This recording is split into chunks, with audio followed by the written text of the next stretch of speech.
اعوذ باللہ من الشیطان اللعین الرجیم بسم اللہ الرحمن الرحیم الحمدللہ رب العالمین الصلاۃ والسلام علی اشرف الانبیاء والمرسلین شفیع المذنبین الذی بعثہ رحمۃ للعالمین سیدنا و مولانا و مولا الثقلین محبوب رب المشرقین والمغربین جد الحسن والحسین ابی القاسم محمد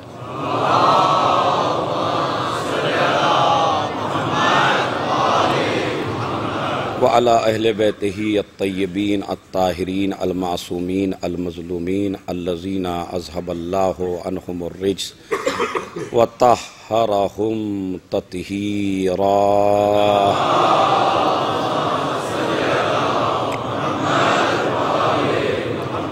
وَلَعْنَةُ اللَّهِ عَلَىٰ أَعْدَائِهِمْ أَجْمَعِينَ مِنْ يَوْمِنَا هَٰذَا إِلَىٰ قِيَامِ يَوْمِ الدِّينِ أَمَّا بَعْدُ قَالَ اللَّهُ تَعَالَىٰ وَتَبَارَكَ فِي كِتَابِهِ الْكَرِيمِ وَهُوَ أَصْدَقُ الْقَائِلِينَ وَقَوْلُهُ الْحَقُّ بسم اللہ الرحمن الرحیم وَعَلَّمْنَاهُ مِن لَّدُنَّا عِلْمًا۔ موضوع گفتگو اس عشرے کا سورہ کہف اور امام حسین علیہ السلام رہا، اور اس کی اب یہ اور رات میں آخری مجلس ہے۔ اس میں 4 ہسٹری ہیں اور اس سورہ میں 110 آیات ہیں، اور یہ وہ سورہ ہے جس کو امام حسین علیہ السلام نے نو کے نیزہ پہ تلاوت کیا ہے۔ لہذا اس کی عظمت کے لیے یہی کہہ دینا کافی ہے کہ تمام سوروں میں جس سورے کا امام نے تعین کیا ہے وہ سورہ کہف ہے۔ قرض کے لیے، جن کی بیٹیوں کی شادی نہ ہو سکتی ہو ان کے لیے، پریشانیوں کے لیے، مصیبتوں کے لیے، راہ حق پر ڈٹنے کے لیے یہ سورہ بہترین شے ہے کہ جو آدمی کو حوصلہ دیتا ہے باطل سے ٹکرانے کا۔ اسی لیے امام حسین علیہ السلام نے اس سورہ کی تلاوت کی اور اپنی بہن کے حجاب کو بچایا۔ لہذا مستقل اس کی ہسٹری چل رہی ہے، اور دوسری ہسٹری میں کل ہم اور آپ داخل ہوئے ہیں۔ فَوَجَدَ عَبْدًا مِّنْ عِبَادِنَا، اے موسیٰ تمہیں ایک ہمارا بندہ ملے گا، آتَيْنَاهُ رَحْمَةً مِّنْ عِنْدِنَا، اس کے اوپر ہم نے اپنی رحمتیں نازل فرمائی ہیں، وَعَلَّمْنَاهُ مِن لَّدُنَّا عِلْمًا، اور اسے ہم نے اپنے پاس سے علم دیا ہے، یعنی اس کے پاس علم لدنی ہے۔ موضوع گفتگو رات میں نے یہاں تک پہنچایا تھا کہ جناب موسیٰ کے پاس بہت زیادہ علم تھا، لیکن چونکہ خضر کے پاس ان سے زیادہ تھا تو جناب موسیٰ خضر کے ساتھ نہیں چل سکے۔ کیوں؟ اس لیے کہ چھوٹا عالم بڑے عالم کے ساتھ نہیں چل سکتا، ہر بات پہ اعتراض کرے گا، یہ کیوں، یہ کیوں، یہ کیوں۔ اس لیے کہ جہالت اعتراض کرنا سکھاتی ہے، جہالت اکڑنا سکھاتی ہے، علم تواضع سکھاتا ہے، علم جھکنا سکھاتا ہے۔ اسی لیے تو اب سوال یہ پیدا ہوتا ہے کہ جب جناب موسیٰ جناب خضر کے ساتھ نہ چل سکے تو پھر اس خاتون کے سینے میں اللہ نے کتنا علم ڈالا تھا کہ جو علی کے ساتھ بھی رہی، حسن کے ساتھ بھی رہی، حسین کے ساتھ بھی رہی۔ یہ اگر آپ میرے الفاظ پہ توجہ دیں، پوری کائنات امامت کے اشاروں پہ چلتی ہے، امامت جس کے اشاروں پہ چلی اسے زینب کہتے تھے۔ وَعَلَّمْنَاهُ مِن لَّدُنَّا عِلْمًا، تو شہزادی کے پاس بھی علم لدنی ہے اور اللہ کا دیا ہوا علم ہے۔ اس لیے کہ جس نے شیر زہرا پیا ہو، ایک لفظ میں کہنا چاہتا ہوں ابتدائی میں، یہ جناب زینب کے اوپر آپ نے کافی تقاریر سنی ہوں گی، لیکن ایک جملہ میری طرف سے آپ سنیے اور اسے نقش دل کر لیجئے، ذہنوں پہ اس کو اپنے لکھ لیجئے۔ جملہ کیا ہے کہ زینب کبریٰ اس خاتون کا نام ہے کہ اسے اللہ نے زمین پر جب تک نہیں بھیجا جب تک 5 معصوم مکمل نہ ہو گئے۔ جب تک 5 معصوم مکمل نہ ہو گئے، جب تک اللہ نے جناب زینب کو زمین پر نہیں بھیجا۔ کیوں نہیں بھیجا؟ تاکہ زینب کو گود میں کوئی غیر معصوم نہ کھلائے، معصوم کھلائے۔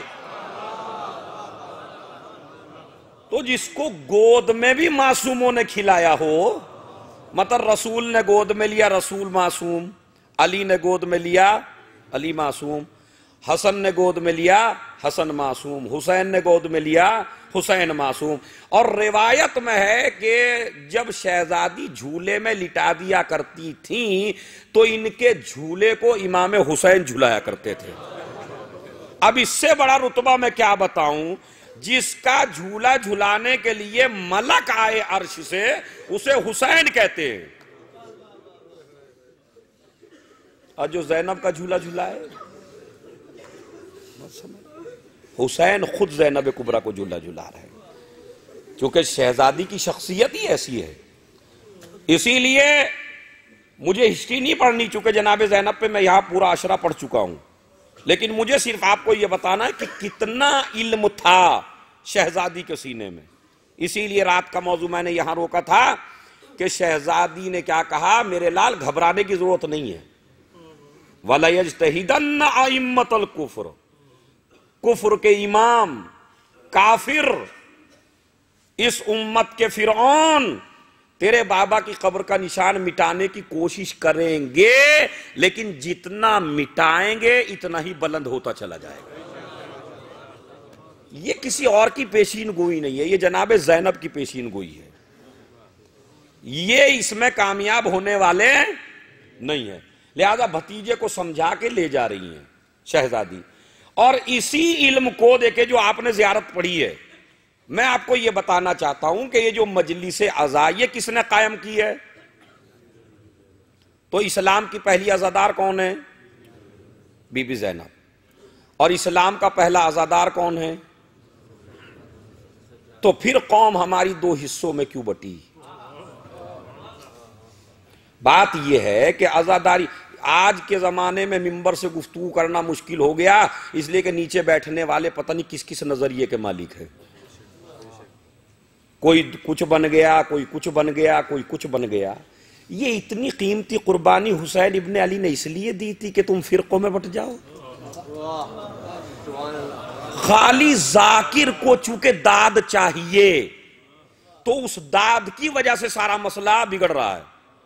چونکہ آپ داد دیتے ہیں، کہیں نہ کہیں گناہ میں آپ بھی شامل ہوتے ہیں۔ جب غلط بات پہ داد دیتے ہیں، صحیح بات پہ داد دیتے ہیں، ثواب ملتا ہے، غلط بات کی تائید کرتے ہیں تو عذاب ملتا ہے۔ خالی ان کو اپنی ذاکری چمکانے کے لیے آپ کو 2 حصوں میں یوں بانٹ دیا، اس لیے کہ یہ کیا کہتے ہیں، عزاداری کر لیجئے، اب نماز کی کوئی ضرورت، جیسے ایسے یہ دین کے ٹھیکیدار ہیں پورے۔ ائمہ میں کوئی بے نمازی نہیں، اصحاب حسین میں کوئی بے نمازی نہیں۔ اچھا، عزاداری کس نے شروع کی؟ جناب زینب نے۔ جناب زینب کے لیے حسین نے کیا کہا؟ لا تنسینی فی صلاۃ اللیل، مجھے نماز شب میں، اسے آپ مصائب میں نہ سنا کریں، اس کو فضائل میں سنیے آج مجھ سے۔ لا تنسینی فی صلاۃ اللیل، تم مجھے نماز شب میں نہ بھولنا۔ دیکھیے، نماز شب ہے مستحب، جو آدمی واجب ادا کرتا ہو ضروری نہیں کہ وہ مستحب پڑھے، لیکن جس کا مستحب بھی نہ چھوٹے، اس کا مطلب ہے اس کا واجب چھٹنے والا نہیں ہے۔ یہ جناب زینب کو وصیت نہیں ہے حسین ابن علی کی کہ تم مجھے نماز شب میں نہ بھولنا، بلکہ یہ زینب کی قوت کا اعلان ہے پوری یزیدیت کے سامنے کہ جب تو اے یزید میری زینب کو مستحبات سے نہ ہٹا سکے،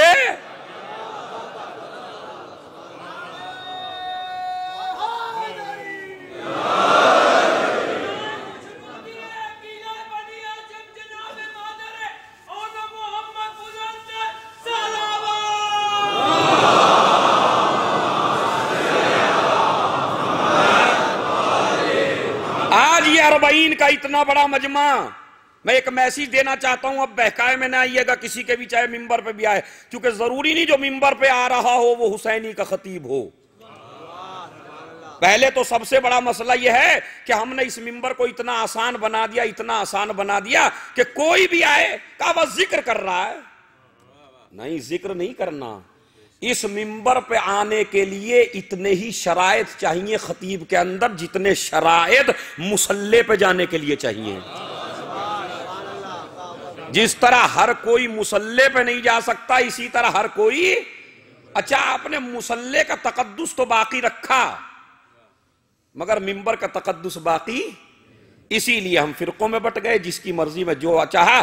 ورنہ آپ دیکھیے ابھی جمعہ ہوگا، جمعے میں آپ نے دیکھا چاہے کائنات کا سب سے بڑا خطیب لے آئیے مگر ایک مولانا صاحب ہیں جو بیچارے ہلکے ہلکے پڑھتے ہیں. یہ بتائیے کیا آپ کہہ سکتے ہیں ان سے سرکار آپ نماز پڑھا لیجئے اور خطبہ وہ دے لیں گے جو بڑے خطیب ہیں؟ کیا ممکن ہے ایسا؟ کیوں نہیں ہے؟ کیوں نہیں ہے؟ کہا اس لیے کہ جمعے کی شرط ہے جو خطبہ دے گا وہی نماز پڑھائے گا.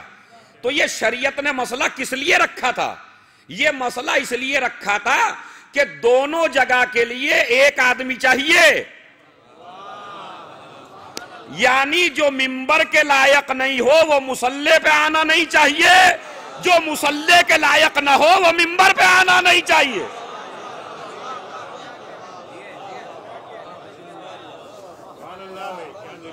بات سمجھ رہے ہیں؟ تو اس کا مطلب یہ ضرور کہا ہم مجلس تو پڑھ لیں گے مگر مصلی پہ نہیں جائیں گے. کیوں؟ جتنی پاکیزگی مصلی کے لیے شرط ہے اتنی پاکیزگی غدیر کے ممبر کے لیے شرط نہیں ہے.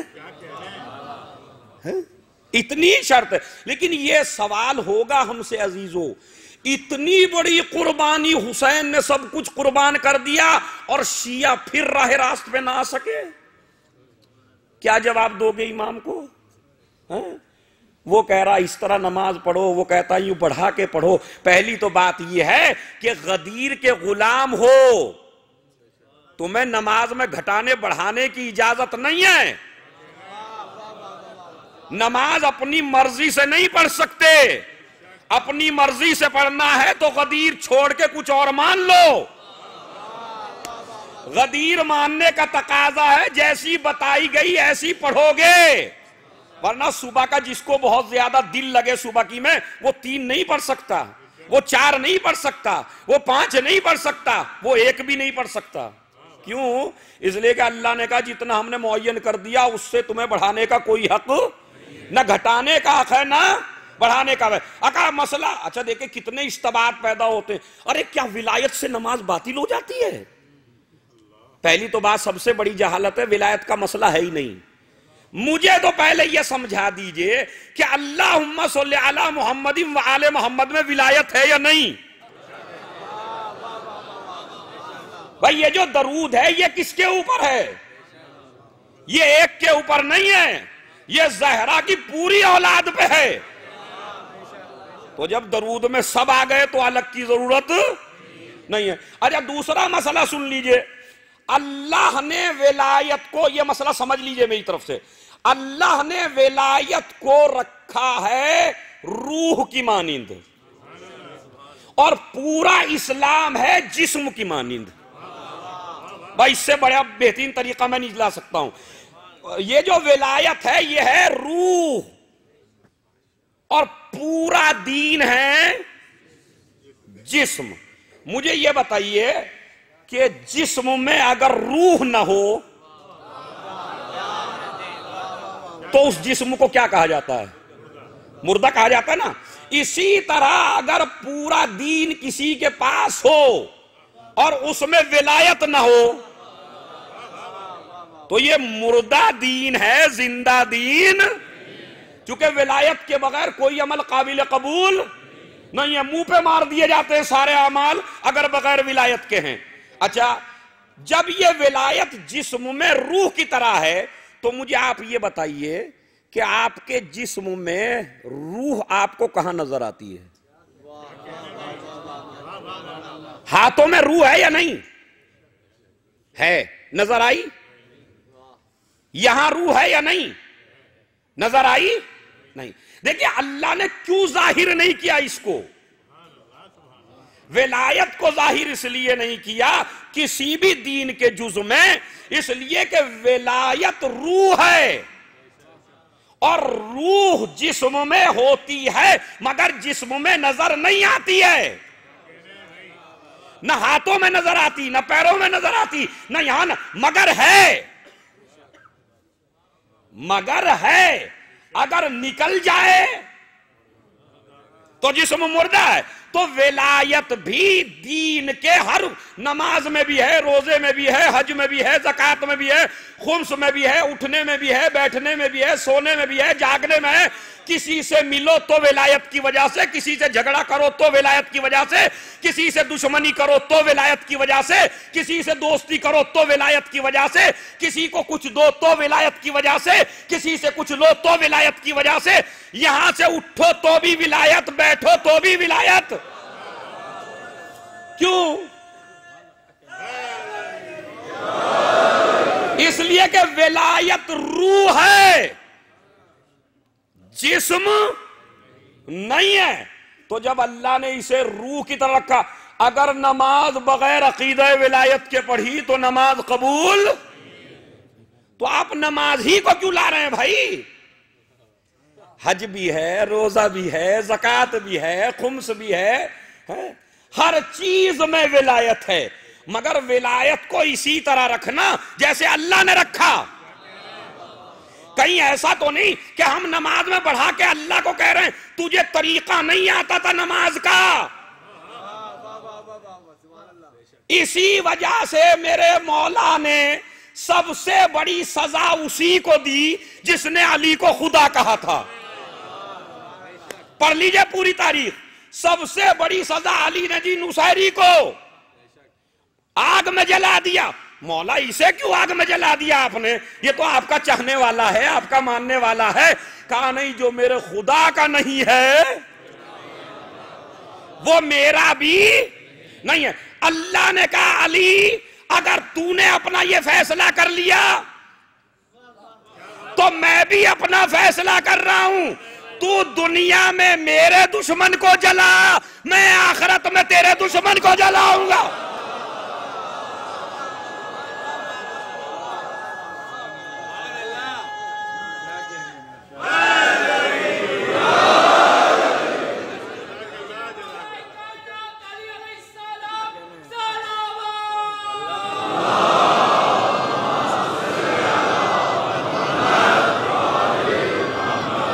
عزیزو پھر میں آپ کو سمجھانا چاہتا ہوں، ولایت کو ایسے مانو جیسے منوایا گیا ہے، اپنی مرضی نہیں چلانی ہے۔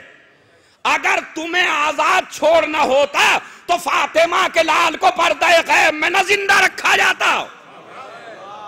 یہ اسی لیے رکھا گیا تم اپنی مرضی نہیں چلا سکتے۔ بس عزیزو میں آپ کو سمجھانا چاہتا ہوں اور بتانا چاہتا ہوں کہ ولایت ہے نماز میں، بالکل ہے، مگر ایسے رکھو جیسے اللہ نے اس کو رکھا ہے، رسول نے اس کو رکھا ہے۔ اصل میں نئے نئے نظریے عزاداری میں بھی آ رہے ہیں، نماز میں بھی آ رہے ہیں۔ کیوں آ رہے ہیں؟ یہ ایک سازش ہے کہ جب ہم نئے نئے نظریے ڈال دیں گے تو یہ دنیا حقیقت سے دور ہو جائے گی اور کربلا سے دور ہو جائے گی، اور بعد میں ہم اعلان کر دیں گے کہ ان کا دین ایک افسانہ ہے، حقیقت سے اس کا کوئی ربط۔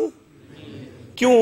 اس لیے کہ جب آپ کے پاس کوئی دلیل ہی نہیں ملے گی کسی دوسرے مذہب کے آدمی کو تو وہ یہ کہہ دے گا ان کا مذہب غلط ہے۔ مثلا ایک اور ذہن میں ڈالی، کیا ہم مسجد کوفہ نہیں جائیں گے؟ دیکھیے بھائی کتنا بڑا مومن ہے، متقی پرہیزگار۔ میرا مولا کہتا ہے اگر مجھے اختیار دے دیا جائے کہ یہ جنت ہے اور یہ مسجد ہے، آپ کا مولا کہتا ہے، غدیر کا مولا، اگر مجھے اختیار دے دیا جائے یہ جنت ہے اور یہ مسجد ہے، علی اس میں سے کسی ایک میں جا کے بیٹھ جاؤ تو میں جنت کو چھوڑ دوں گا، مسجد میں جا کے بیٹھ جاؤں گا۔ اب دیکھیں اگر مولا جواب نہ دیں تو یہ فلسفہ کسی کی سمجھ میں نہ آئے۔ مولا سے پوچھا مولا کیوں؟ کہا اس لیے کہ جنت میں جانے کو میرا نفس کہتا ہے، مسجد میں جانے کو میرا رب کہتا ہے۔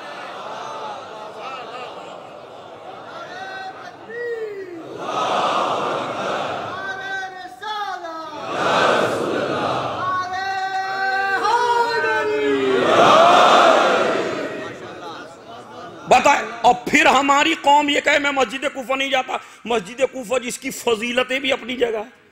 اچھا ان سے کیوں نہیں جاتے آپ؟ وجہ تو ہے کیوں نہیں جاتے. اس لیے نہیں جاتے کہ اس میں مولا قتل ہوئے ہیں. تو مولا شہید ہوئے ہیں تو مولا نے اس جگہ شہادت پہ فخر کیا ہے یا صدمہ؟ ایک ایک آدمی سے توجہ چاہتا ہوں. اگر علی اس بات پہ صدمہ کر کے مر جائے مجھے یہاں مار دیا تو ٹھیک ہے نہ جائیے.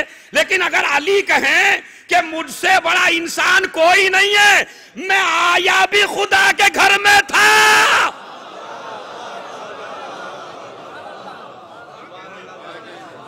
اور میں جا بھی خدا کے گھر سے.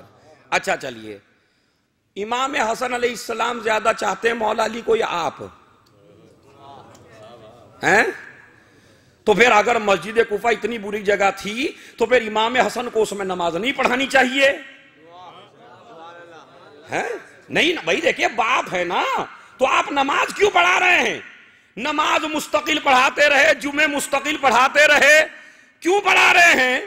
تاکہ کوئی بھی آدمی غلط فکر سے فائدہ نہ اٹھا لے. تو جب آپ کا امام پڑھا رہا ہے تو آپ کس کے غلام ہیں؟ امام کے. تو آپ کو جانا چاہیے نہیں جانا چاہیے؟ اچھا چلیے، آپ مسجد کوفہ اس لیے نہیں. دیکھیں بہانے نہ بنائیے بے عمل ہونے کے. یہ بہانے ہیں بے عمل ہونے کے کہ دلیل کچھ مل نہیں رہی ہے مگر غلط طریقے سے اسلام کو خدا کی قسم جواب دینا پڑے گا. اس اسلام کو بڑی قربانیوں سے بچایا گیا ہے. یہ مذاق نہیں ہے، یہ ٹھٹا نہیں ہے. آج تمہیں دور کیا گیا مسجد سے اس لیے کہ علی قتل ہوئے. کل تم سے یہی لوگ کہیں گے کربلا نہ جاؤ. کیوں نہ جاؤ؟ اس لیے کہ وہاں حسین قتل ہوئے. تو ابھی نمبر لگ رہا ہے. ایک دم سے شیطان اپنی ساری نہیں منواتا، تھوڑا تھوڑا آپ کو لے کے آتا ہے. اب مسجد سے دور کر دیا، پھر کربلا سے دور کر دیں گے اور کریں گے بنام دین، کریں گے بنام مذہب، کریں گے بنام عقیدت. ہوشیار ہو جائیے، سمجھیے دین اسلام بڑی قربانیوں سے بچا ہے. اس کو فرقوں میں آ کے اس 40 کی مجلس سے یہ عہد کر کے اٹھیے کہ ہم مولا کے غلام ہیں، ہمیں ایسے چلنا ہے جیسے ہمارا مولا چاہتا ہے. ہمیں اپنی مرضی سے گروپ ختم کرو، گروہ ختم کرو، پارٹیاں ختم کرو. اس سے بڑا در کون سا ہے کہ جو پارٹیوں کو ختم کر سکے؟ ہر چیز کو ختم کر دیتا ہے غم حسین. تو لہذا جناب زینب سب سے بڑی عزادار، امام سجاد سب سے بڑا عزادار. تو بھیا کسی ذاکر کے بیان میں نہ پھنسیے. یہ دیکھیے عزاداری شروع کرنے والے کیسے ہیں. امام سجاد کا لقب ہے زین العابدین سید الساجدین، اور اسلام کے سب سے بڑے عزادار بھی، تاکہ دنیا کو بتا دیا جائے بہکنا نہیں. جو عزادار ہو اسے آزماؤ عبادت سے، اور جو عبادت گزار ہو اسے آزماؤ عزاداری سے. بس یہ ایک میسیج تھا جو میں نے دے دیا. کتنی قربانیوں سے بچا ہے یہ دین. یہ ایک میرے دل میں بات تھی جو میں نے اتنے بڑے مجمع میں پہنچا دیا. اب ماننا نہ ماننا آپ کا فریضہ ہے. اس لیے کہ جب امام زمانہ آئیں گے تو میں دل کھول کے کہہ سکتا ہوں آقا میں نے آپ کا پیغام انہیں پہنچایا تھا. ایک صلوات پڑھے محمد اور آل محمد پر.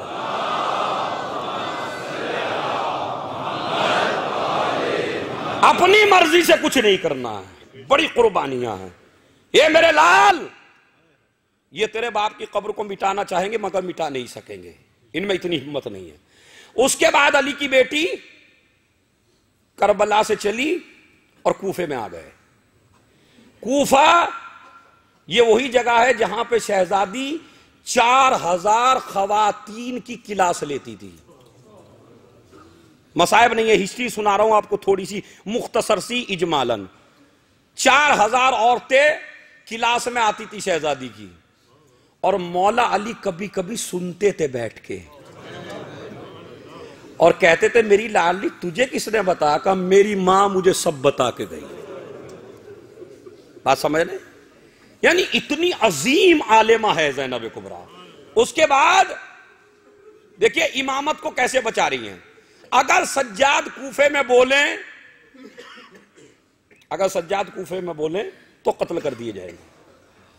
تو اب جناب زینب کبریٰ سلام اللہ علیہا تقریر کرتی ہیں، چونکہ پورا مجمع، اب اتنے بڑے مجمع کو یہ کون بتائے، چونکہ اعلان ہو رہا ہے خارجی ہے، خارجی حکومت کے خلاف ان لوگوں نے خروج کیا تھا اور یہ ایسے ایسے لوگ ہیں، تو اتنے بڑے مجمع میں 2 امام ہیں، 2 امام بولیں تو قتل کر دیے جائیں۔ اب جس کی تقریر امامتوں کا وجود بچا لے، میں نے بہت بڑا جملہ کہا، اسے سوچتے رہیے گا، جس کی زبان کے نکلے ہوئے الفاظ امامتوں کو وجود دے دیں۔ اچھا، چوتھے کو بچایا، 5ویں کو بچایا، 5ویں کے چھٹا ہوا 6 کو بچایا، اور یہ جو آخری ہے کس نے بچایا؟ پوری کائنات امامت کی وجہ سے زندہ ہے، امامت زینب کی وجہ سے زندہ ہے۔ لولا الحجہ لساقت الارض باہلہا، اگر زمین حجت خدا کے بغیر رہ جائے تو ایک لمحے میں ختم ہو جائے۔ تو زینب کا احسان خالی مسلمان اور شیعوں پہ نہیں ہے، کائنات میں جو بھی چیز سانس لے رہی ہے اس کے سانس قرضدار ہیں زینب کبریٰ کے، اس لیے کہ امامت کو بچایا، تقریر کی، اور خدا کی قسم کیا تقریر۔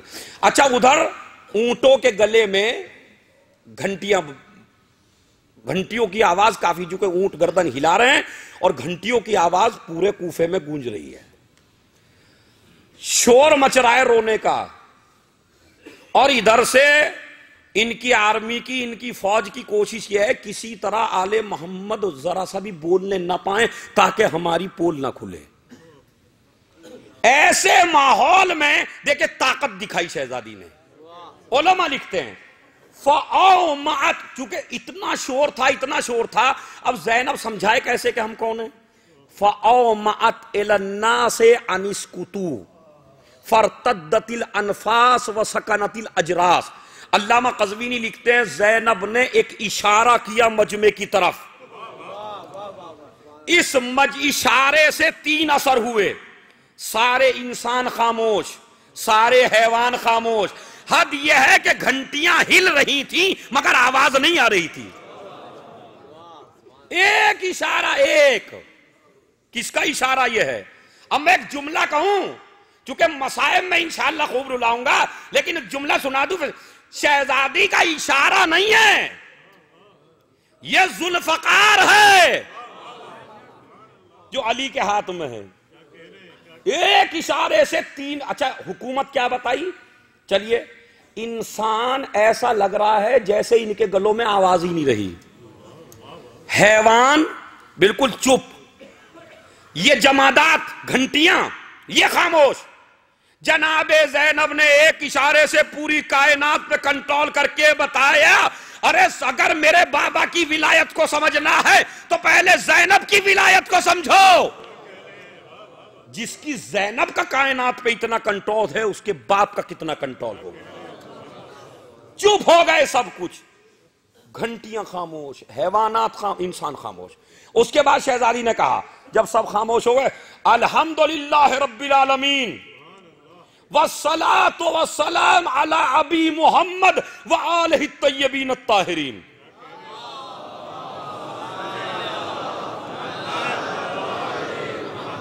کیا کہتی ہے شہزادی؟ تمام تعریفیں اس اللہ کے لیے ہیں جو عالمین کا۔ اب میں امتیاز بتاؤں، اچھے حالات میں شکر کرنا سب کو آتا ہے، لیکن اتنی پریشانیوں میں شکر خدا کرنا یہ زینب کا کارنامہ ہے۔ الحمدللہ، تمام تعریفیں اس اللہ کے لیے جو عالمین کا۔ اچھا، ایک لفظ پہ غور کیجئے آپ، خدا کی قسم، خود راوی جب خطبہ نہیں پڑھوں گا پورا، کیونکہ خطبہ پڑھوں گا تو اسی خطبے میں وقت ہو جائے گا، میں تو آپ کو اشارے کر کے لے جا رہا ہوں شام تک۔ کیا وَالصَّلَاةُ عَلَىٰ أَبِي، درود و سلام، یہ نہیں کہا درود و سلام ہو میرے نانا پر، یہ جملہ نہیں ہے، حالانکہ عربی زبان میں جد کا لفظ آتا ہے، مگر خطبے میں کیا رکھا؟ وَالصَّلَاةُ وَالسَّلَامُ عَلَىٰ أَبِي، درود و سلام ہو میرے باپ محمد پر۔ اب عزیزوں، میں اتنے سے وقت میں کیسے سمجھاؤں آپ کو؟ شہزادی آپ کے تو نانا ہیں، یا آپ نے باپ کیوں کہا؟ کہا تاکہ انہیں سب کو مباہلہ یاد دلا دوں، اس لیے کہ ہمیں اولاد رسول کہا ہے مباہلے میں، میرے بھائیوں کو، تو میں زینب ہوں، والصلاۃ والسلام علی ابی، اور ان کی آل پاک کے اوپر، یا اہل الکوفہ یا اہل القتل والغدر، اے اہل کوفہ، اے دھوکے بازو، اے مکارو، اے عیارو، 3 لفظوں میں پوری ہسٹری کھینچ دی کوفے کی۔ اور ایک جملہ سنیے، او کمر اعلی دمنتن او کفزتن علی ملحودتن، تمہاری مثال ایسے ہی ہے کہ جیسے گندگی کے اوپر ہرا ہرا گھاس اگ گیا ہو۔ ارے کیسے فصاحت سمجھاؤں، کیا کہا؟ کمر اعلی دمنتن، آپ دیکھیں جہاں گندگی کا کوڑا ہوتا ہے وہاں پہ برسات میں ہرے ہرے گھاس اگ جاتے ہیں، دنیا دیکھ کے سمجھتی ہے بڑا ہرا ہرا گھاس ہے، لیکن جب اندر سے دیکھتے ہیں تو نجاست ہے۔ تو کوفے والوں، یہ جو نمازوں کے نشان ہیں، یہ جو عبادتیں دیکھ رہے ہو، یہ جو تمہیں دیکھ کے لوگ بہک رہے ہیں، تمہارے ظاہر بڑے اچھے ہیں، باطن تمہارے بڑے نجس ہیں۔ شہزادی ان نمازیوں کو، پرہیزگاروں کو اس سے تشبیہ کیوں دی؟ کہا یہی تو بتانا چاہتی ہوں، حسین اور علی کو چھوڑ کے دین کا کوئی عمل قابل قبول نہیں ہے۔ او کمر اعلی دمنتن، تمہاری مثال ایسے ہی ہے۔ اس کے بعد شہزادی آ گئی دربار میں کوفے کے، خطبہ چھوڑ دیا میں نے، وہاں بھی وہ کہتا ہے حاکم کوفہ، آپ کو پتا ہے کون ہے، مجھے نام نہیں لینا ہے، آپ کو پتا ہے۔ اس نے کہا الحمدللہ الذی نصر امیر المومنین، تمام تعریف اس اللہ کے لیے جس نے امیر المومنین کو کامیاب فرمایا، وقتل الکذاب ابن الکذاب، کائنات کے سب سے بڑے جھوٹ، معاذ اللہ، یعنی امام حسین اور مولا علی کو کہا، اور کہا دیکھو اللہ نے تمہیں کیا، الحمدللہ الذی فضحکم، تمہیں کتنا ذلیل کیا اللہ نے، وقتلکم، دیکھیں یہ ایک مذہب ہے جو یہاں سے چلا ہے، اور اللہ نے تمہیں قتل کیا۔ اللہ نے غلط کام خود کرو نسبت دو، سب کچھ اللہ کرتا ہے بندہ، وہاں سے یہ مذہب چلا ہے۔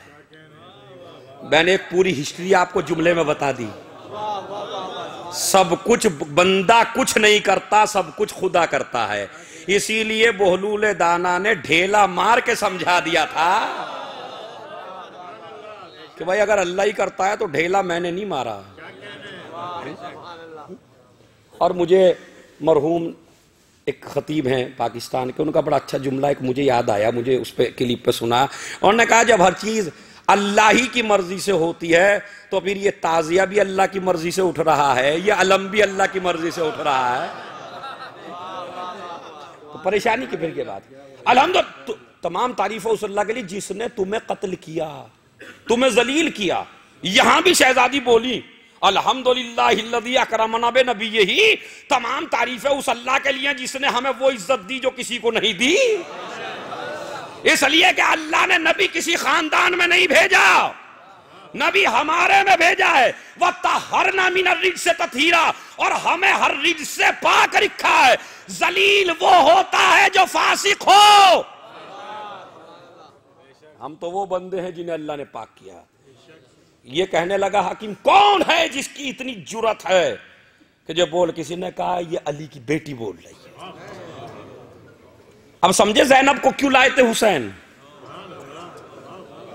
سمجھ رہے ہیں؟ یہ امامتوں کو کہاں کہاں بچا کے چل رہی ہے۔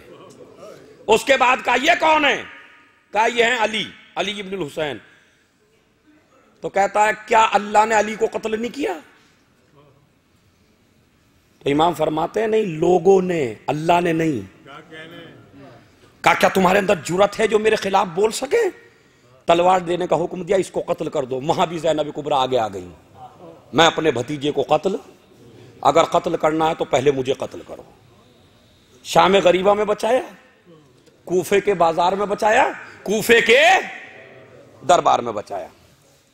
دیکھیے اب زینب کبریٰ نے جو باتیں کہی تھی اس خطبے کا اثر سن لیجئے۔ جب اس نے کہا تمام تعریفیں اس اللہ کے لیے جس نے کامیاب کیا امیر کو، جھوٹے کو قتل کیا، تو ایک نابینا آدمی، اب میں اسے نابینا نہیں کہتا، نابینا تو وہ تھے جو دیکھ رہے تھے اور چپ تھے، نابینا بوڑھا آدمی عبداللہ ابن عفیف ازدی، علی کا صحابی، جس کی ایک آنکھ جنگ جبل میں چلی گئی، ایک آنکھ جنگ صفین میں چلی گئی، بالکل دکھائی نہیں دیتا، وہ کھڑا ہوا اور کھڑا ہو کے کہنے لگا کہ سب سے پہلا تو مسئلہ یہ ہے کہ لعنت تجھ پہ ہو، تیرے باپ پہ ہو، جس نے تجھے بنایا ہے اس پہ ہو، تو انبیاء کی اولاد کو قتل کر کے منبر کے اوپر کلام کر رہا ہے۔ انہوں نے کہا یہ کون ہے؟ تو انہوں نے کہا کوئی میرا تعارف نہیں کروائے گا، میں کرواؤں گا خود، میں بول رہا ہوں، میں ڈرنے والا نہیں ہوں، تم عالم۔ دیکھیں یہ ہے خطبے زینب کے خطبے کا اثر، کہ خود دربار میں کھڑا ہو گیا ایک آدمی، عبداللہ ابن عفیف کھڑا ہو گیا، نابینا بوڑھا، اور کہا کہ لعنت تم پر ہو، حسین ہے، اسے اللہ نے ہر چیز سے دور رکھا ہے، حکم دیا جلادوں کو اسے گرفتار کرو۔ جیسے ہی گرفتار کرنا چاہا، شیخ مفید لکھتے ہیں کہ بنی ازد کے لوگ کھڑے ہو گئے، بنی ازد، اور انہوں نے یہ کہا کہ ہم اس بزرگ کو قتل نہیں ہونے دیں گے، گھیرے میں لے کے گھر لے کے چلے گئے۔ اس کی ایک بچی تھی جس کا نام صفیہ تھا، کہتے ہیں وہاں تو چھوڑ دیا، بعد میں فوج بھیجی اس نابینا کے گھر، بچی نے گھوڑوں کی ٹاپوں کو محسوس کیا، کہا بابا لشکر آ رہا ہے، کہا بیٹی مجھے میری تلوار دے دو، کہا نہیں بابا چھپ جاتے ہیں، کہا علی والے چھپتے نہیں ہیں، علی والے چھپتے نہیں ہیں، تلوار لے لی اور تلوار لے کے کھڑا ہو گیا سامنے، کہا بیٹی بس اتنا کرنا، وہ بیٹی تمنا کرتی ہے کاش میں آج مرد ہوتی، اپنے بابا کی جان تو بچا لیتی، کہا بیٹی بس مجھے یہ بتاتی رہنا کس طرف سے آ رہا ہے، اور نابینا انسان نے وہ تلوار چلائی، ہما جو علی کا سکھایا ہوا ہو، بابا ادھر ہے، ادھر والے کو قتل کیا، بابا داہنی طرف ہے، داہنی طرف والے کو قتل کیا، سامنے کئی آدمی مارے، بعد میں گرفتار، بیٹی کو قتل کر دیا گیا، داماد کو قتل کر دیا گیا، اور ان کو لے گئے۔ جب دربار میں پہنچے انہوں نے کہا کہ تم ہمارے سامنے بولے، کہا بالکل بولا ہوں، مجھے کوئی پچھتاوا نہیں ہے، کہا ہم تمہیں قتل کر دیں گے۔ اب میں توجہ چاہتا ہوں ایک ایک آدمی سے، ہم تمہیں قتل کر دیں گے۔ انہوں نے کہا کہ میں نے سألت اللہ، میں نے اللہ سے یہ دعا کی تھی، اور دعا اس وقت کی تھی جب تو پیدا بھی نہیں ہوا تھا۔ دعا کیا کی تھی؟ پروردگار مجھے شہادت عطا کرنا، وَسَأَلْتُ اللَّهَ أَن يَرْزُقَنِي الشَّهَادَةَ بِيَدِ الْعَنِ، اور دعا بھی سن، پوری سن لے، اور یہ کہا تھا پروردگار مجھے شہادت دینا، تو پیدا بھی نہیں ہوا تھا، اور یہ کہا تھا شہادت اس کے ہاتھ سے ہو جو کائنات کا سب سے بڑا ملعون ہو، تو مجھے کوئی ڈر نہیں ہے، شہید کر دیا گیا۔ یہ خطبہ زینب کا اثر ہے۔ کوفے میں اس کے بعد شہزادیاں رہتی رہیں، اور اس کے بعد پھر قید خانے سے انہیں لے جایا گیا شام کی طرف۔ جب شام کی طرف چلے تو راستے میں کافی واقعات رونما ہوئے۔ ایک راہب کا دیر پڑا، اس نے نور حسین کو محسوس کیا، رات میں 10,000، دیکھیں وقت نہیں ہے میرے پاس، جلدی جلدی، رات میں 10,000 روپے دیا ان کو، اور یہ کہا یہ سر مجھے دے دو۔ سر لے کے گیا، اس کو دھویا، صاف کیا، گرد و غبار ہٹائی، اور کہتا ہے کہ رات میں نے دیکھا کہ اماریاں نازل ہونے لگی۔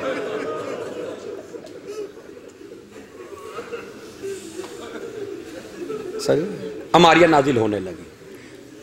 انشاءاللہ جو باقی بچا ہے وہ رات کو پڑھوں گا، رات کی مجلس بڑی اہم ہے، ضرور آئیے گا اس میں۔ لیکن آپ کو یہ بتا دوں، کہتے ہیں میں نے کہا تو ہے کون؟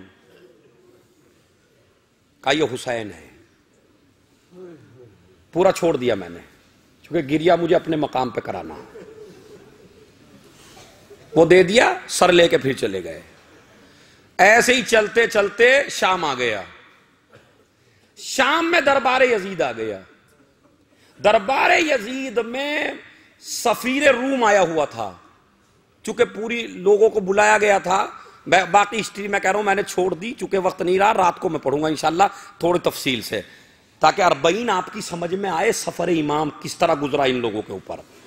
تو انہوں نے سفیر روم آیا ہوا تھا، سفیر روم سے کہا، سفیر روم نے کہا بھئی ہم اتنی دور سے آئے ہیں، کون ہے یہ؟ کہا یہ خارجی کا سر ہے۔ امام سجاد کہتے ہیں اس وقت شراب کا دور چل رہا تھا جب میرے بابا کا سر لایا گیا، اسی لیے ہم کہتے ہیں شیعو شراب نہ پینا، شراب کا دور چل رہا۔ اس سفیر روم نے کہا کہ بھائی جب ہم اپنے شہر جائیں گے اور تو نے ہمیں بلایا ہے تو ہمیں ان کا تعارف تو کرا کہ یہ ہیں کون۔ تو اس نے کہا کہ یہ ہاذا راس و من، یہ کس کا سر ہے؟ انہوں نے کہا راس و حسین ابن علی ابن ابی طالب، یہ علی کے لاڈلے حسین کا سر ہے۔ تو اس نے کہا من امہ، اس کی ماں کا نام کیا ہے؟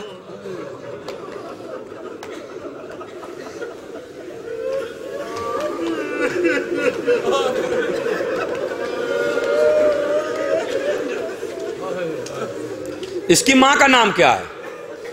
تو کہا اس کی ماں کا نام فاطمہ زہرا ہے۔ جیسے ماں کا نام فاطمہ، کہنے لگا کہ تمہارے نبی کی بیٹی؟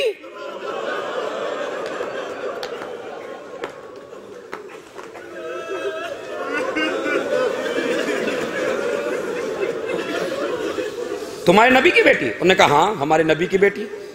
اب وہ کہتا یزید میں جناب داؤد کی 70ویں پشت میں ہوں،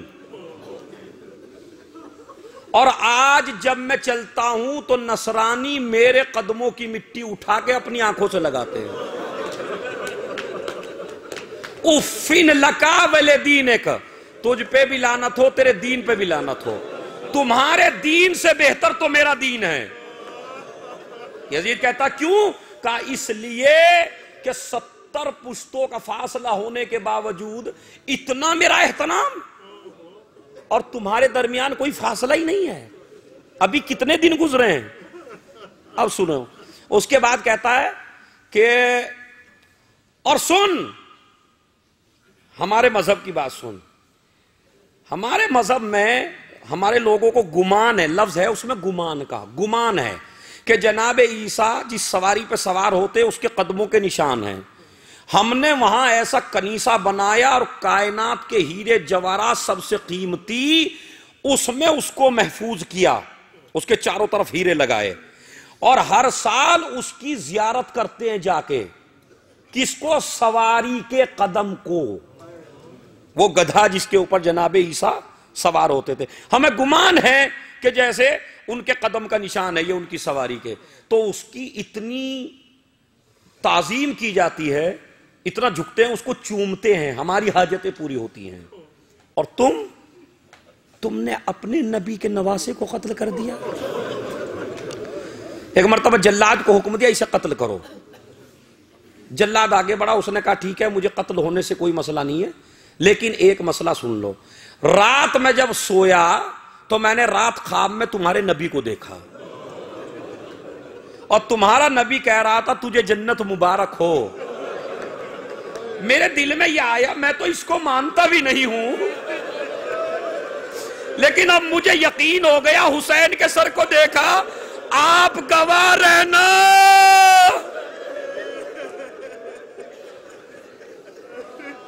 کہ میں تمہاری محبت میں جان دے رہا ہوں، اور یہ کہہ کے قتل کر دیا گیا۔ بعدیدو اسی دربار میں زینب کبریٰ سے ایک سوال کیا گیا، یزید کہتا زینب بتا تجھے سب سے بڑی مصیبت کہاں پڑی؟ اور یہ جب آپ جائیں گے زیارت پہ جناب زینب کبریٰ کے روزے پہ تو اس میں آپ کو زیارت میں ملے گا کہ یہ سوال کیا، زیارت میں معتبر مقتل ہے، بتا تجھے سب سے زیادہ پریشانی کہاں ہوئی؟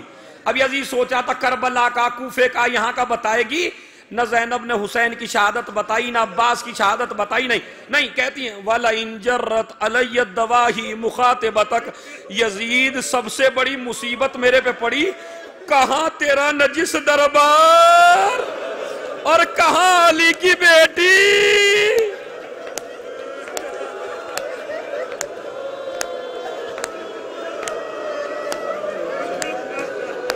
بھائی خوب پرسہ دیجئے گا، یہ سمجھیے جیسے ہم کربلا میں ہیں،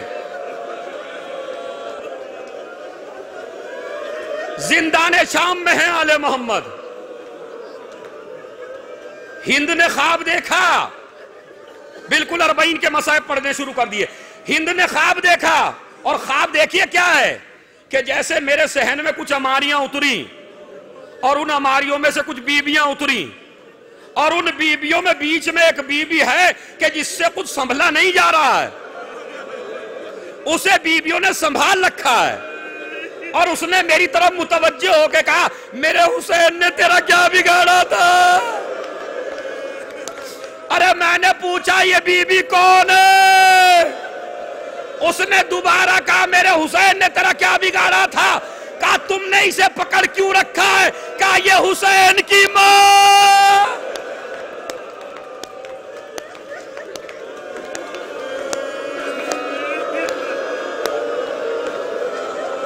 ہند صبح کو اٹھی، ملنے کے لیے پہنچی زندان شام میں۔ عزیزوں میں ان مصائب کو صرف آج کے دن پڑھتا ہوں، سنیے اور دل بھر کے روئیے گا۔ جب چلی چکے ہند حسین ابن علی کے گھر میں کافی عرصے رہی۔ جب اس کو لیے ساری خواتین بڑھی، کنیزیں بڑھی، فاخرہ لباس پہنا، کرسی لے کے چلی، چونکہ امیر کی زوجہ ہیں نیچے نہیں بیٹھیں گی۔ جیسے ہی قید خانہ نظر آیا، سلام کیا، اندر داخل ہوئی، اور ان کنیزوں نے کرسی رکھ دی۔ جیسے ہی زینب کی نظر پڑی، ام کلثوم پہچانتی ہو کون؟ کہا بہن کون ہے؟ کہا ہند، ہمارے گھر کی کنیز۔ بس جیسے ہی زینب نے دیکھا، شرم کے مارے نظریں جھکا لی، زیجادی یہ بیٹھ گئی آ کے، اور اس نے کہا بیویو میں تم سے بات کرنے آئی ہوں، تم گردن کیوں نہیں اٹھاتی؟ عزیزو یہ وہ جملہ ہے جسے میں پڑھ سکتا ہوں، آپ سن سکتے ہیں، ذرا احساس کرو، آپ گردن کیوں نہیں اٹھاتی؟ کہا نہیں، جو تمہیں بات کرنا ہے تم بات کرو، کیا کہنا چاہتی ہو؟ کہا بس مجھے اتنا بتا دو تم کہاں سے ہو؟ زینب نے گردن جھکا کے کہا مدینے سے۔ مدینہ عربی میں کہتے ہیں شہر کو۔ انہوں نے کہا کون سے مدینے سے؟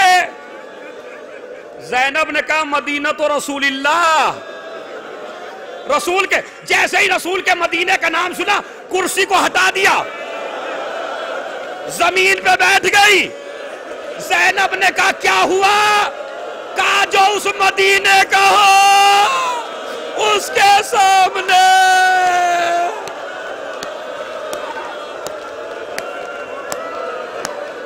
آپ روتے رہیے گا۔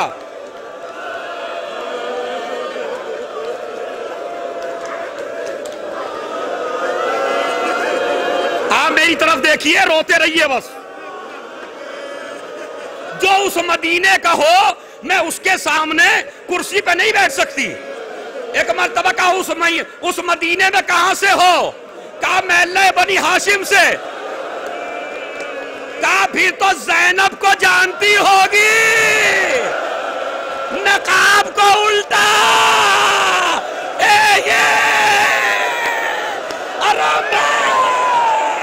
ارے زینب کبریٰ۔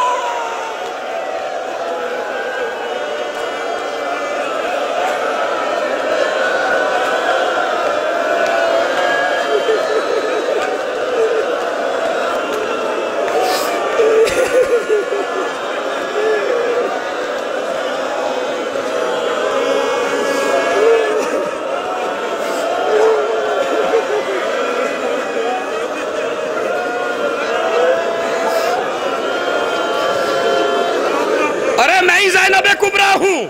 جیسے ہی زینب کبریٰ کا نام سنا، چادر کو پھینکا، دربار میں پہنچی، یزید کے منہ پہ چادر پھینک دی۔ یزید نے چادر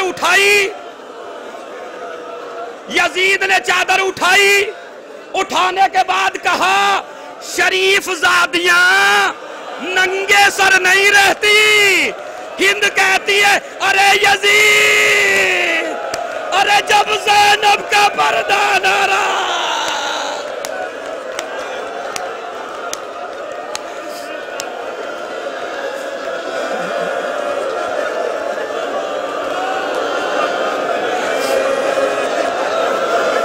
ارے جب زینب کا پردہ نہ رہا. سنیے تھوڑا سا سانس لے کے، چونکہ ابھی 40 کا مصائب ہے.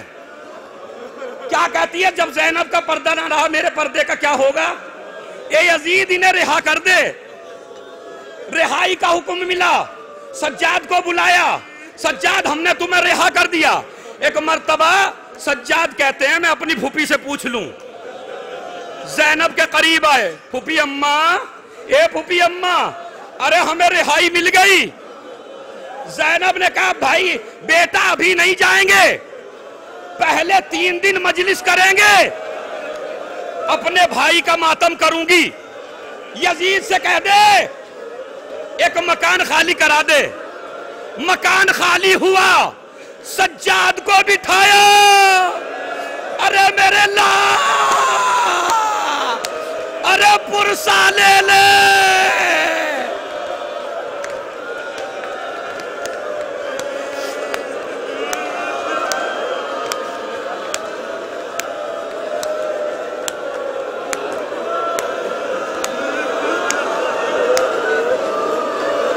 میرے لال پرسا لے لے. بٹھا کے اس کے بعد کہا اچھا اس سے کہہ دے ہمارے وارثوں کے سر بھی دے دے. عزیزو سنیے، ہمارے وارثوں کے سر دے دے. اکبر کا سر آیا، ام لیلا آگے بڑھی. قاسم کا سر آیا، ام فروا آگے بڑھی. عباس کا سر آیا، ام کلثوم آگے بڑھی. حسین کا سر آیا، زینب نے گود میں لے لیا.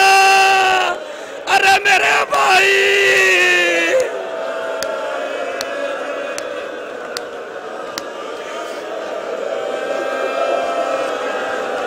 قیامت ہے قیامت. اب ایسا سمجھیے جیسے آپ کربلا میں 40 کر رہے ہیں. 2 چیزیں ایسی آئیں جن کا کوئی لینے والا نہیں تھا.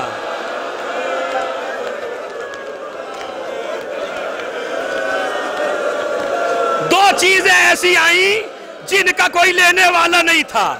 ایک تو سکینہ کی چادر،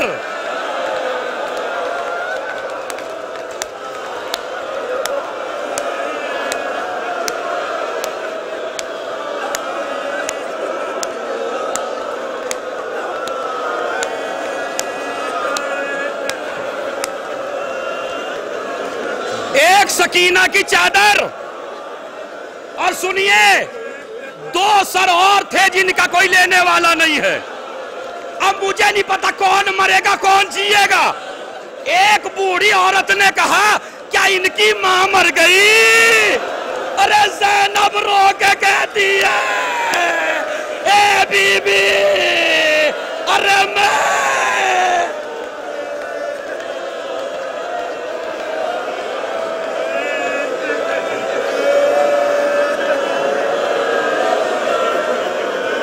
بس 1 منٹ کا مصائب ہے. بس ایک مرتبہ ساری چیزیں آ گئیں، قافلہ چلنے لگا. جیسے ہی قافلہ چلنے لگا تو زینب نے عورتوں کو بلایا. اے بیبیو، میں تمہارے درمیان ایک امانت چھوڑ کے جا رہی ہوں. میری بچی کو اندھیرے سے بہت ڈر لگتا ہے.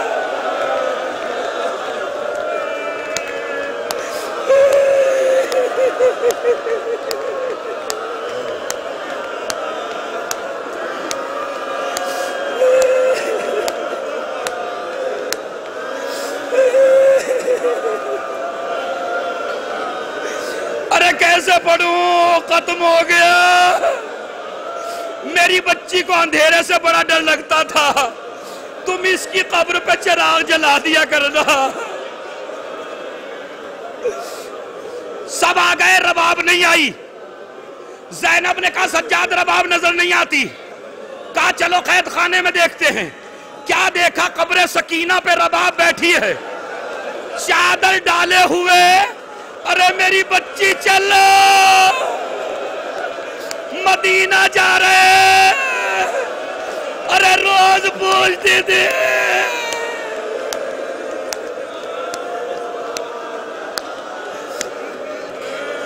قافلہ چھوڑ دیا سب، قافلہ کربلا کی طرف چلا۔ سنیے 2 منٹ کا مصائب ہے۔ قافلہ کربلا کی طرف چلا۔ رسول کا صحابی جابر ابن عبداللہ انصاری قبر حسین پہ لیٹا ہے، لیٹے لیٹے آنکھ لگی، خواب میں دیکھا جیسے حسین آئے، پورے بدن پہ تیر ہی تیر۔ ایک مرتبہ کا جابر میری قبر سے چلا جا، مولا کیا غلطی ہو گئی؟ کہا جابر لٹ کے میری بہن۔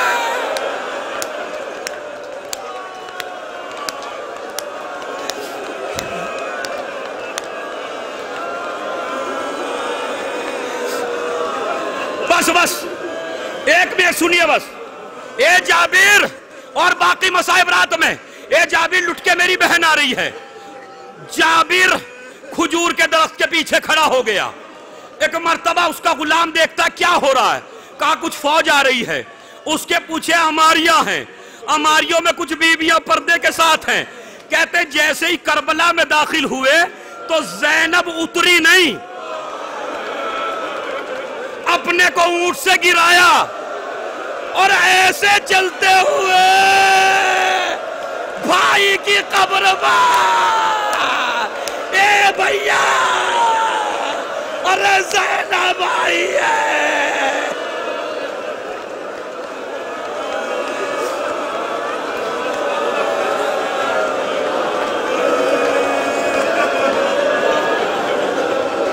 بس یہ روایت تھوڑی سی کنٹرول کر کے سن لو بس، چونکہ مجھے بھی صدمہ رہے گا کہ بڑی روایت مولا شکایت نہ کرے میرے سے۔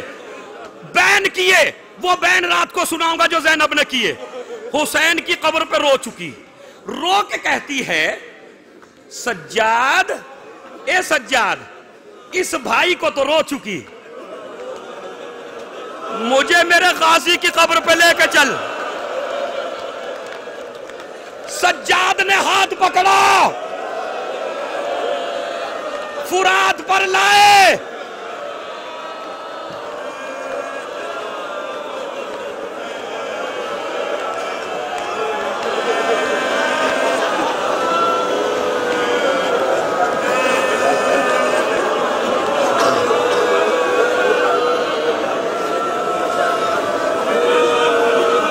اس بھائی کا تو ماتم کر چکی، اب مجھے میرے غازی کی قبر پہ لے کے چلو۔ امام سجاد نے ہاتھ پکڑا، ہاتھ پکڑ کے فرات کے کنارے لائے، ایک قبر پہ کھڑا کر دیا لا کے۔ اب مجھے نہیں پتا کیا دیکھا، زینب نے ایک دفعہ قبر کو دیکھا، ایک دفعہ سجاد کے چہرے کو دیکھا۔ میں نے کسی بچے کی قبر نہیں پوچھی ہے، میرے عباس کی قبر کا۔ اے پھوپھی اماں، تلواروں سے ٹکڑے ٹکڑے کر دیے، ارے تیرا غازی